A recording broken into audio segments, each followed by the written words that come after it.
Yan, good morning.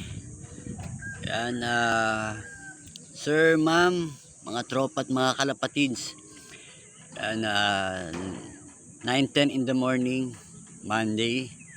So, ito, after a week, mula sa pagkakalagay ko sa flyer slope, binalay ko sa kanyang mga magulang. So, ito ngayon, naka-viewing na siya.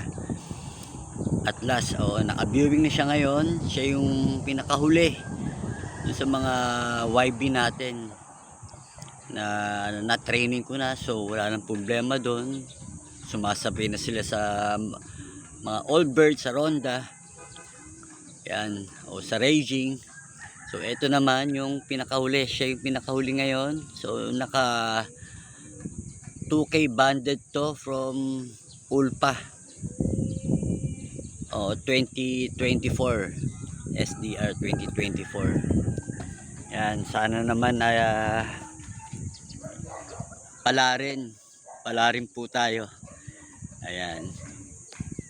Sige mga sir, salamat po. Abangan natin tong gagawin ng ibon na to. Yan, sana lang. Yan, maraming salamat at magandang araw sa inyo lahat.